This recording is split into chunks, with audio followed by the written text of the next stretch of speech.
Right then, hello everyone, join me in the garage again on something completely different to what I'm usually doing. This is, you're looking at the pedal box on an old Patterson Super Beta Mark 1 1932 tractor. We're going to have a go at sorting the clutch out on it that I broke yesterday. So you can see from there that we've got this little cast iron arm that used to be welded on down there that is subsequently not welded on down there anymore.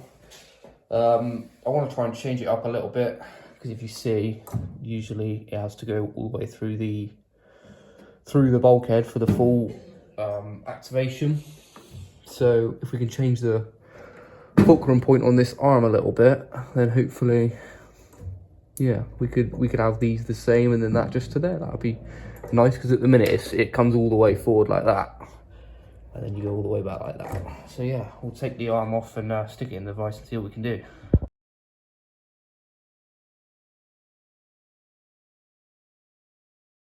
So we've got the two halves of it off and in the vise now. This is obviously the linkage, and you can see it's actually been welded before and snapped off. I ground it back a little bit just to see what was going on. And it's cast. That's why you would have struggled. That's why we're going to struggle anyway. You can see it's welded and then the cast. Basically, from what I understand, cast is hard to weld because it's got such high carbon content, and while you weld it, the carbon bleeds into the weld and makes it brittle no matter what you do, unless you get it really hot.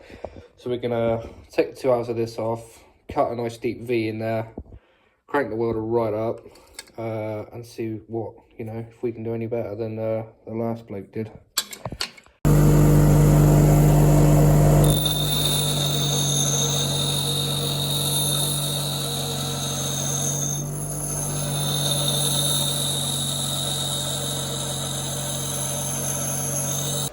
Right, so here's the setup. We're going to blast it.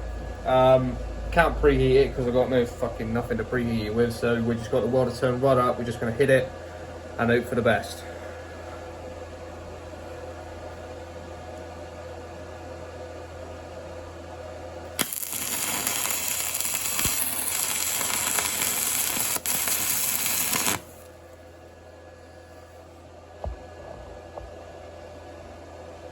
Right, while it's still hot, we're going to hit the other side.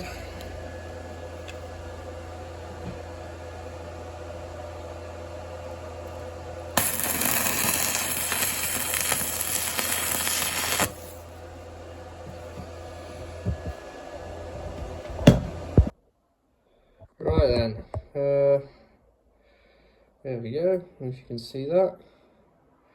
Not too bad.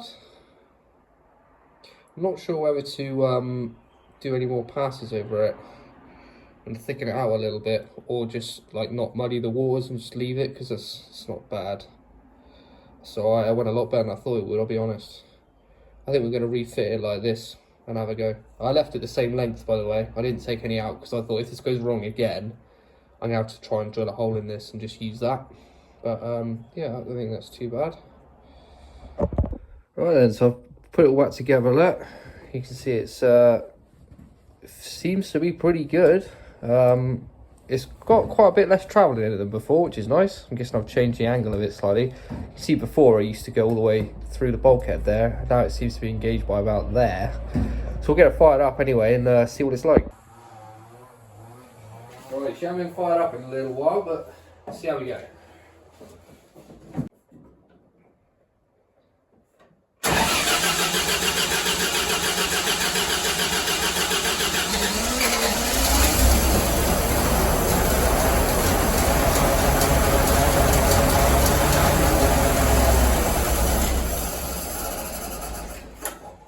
I'm letting the choke out too fast, maybe.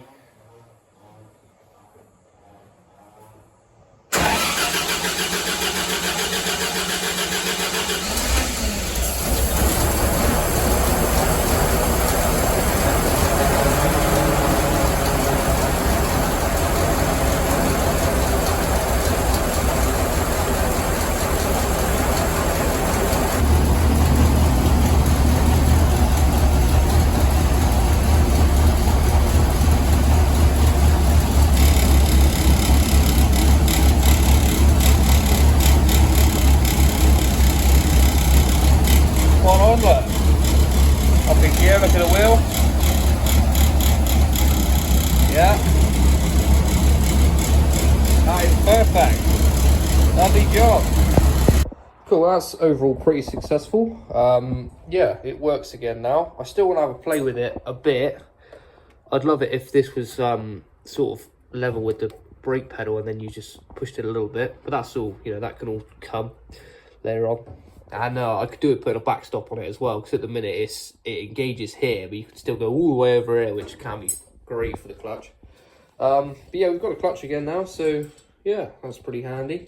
Anyone asking about 306 content, there won't be any of it, because my last 306 I had, I'll put a picture of it on screen now, was taken by the council and turned into toasters, so I'm not really looking to revisit them after that heartbreak. But yeah, I'll keep filming random bits and pieces that I do on this and other things, and yeah, see you later on.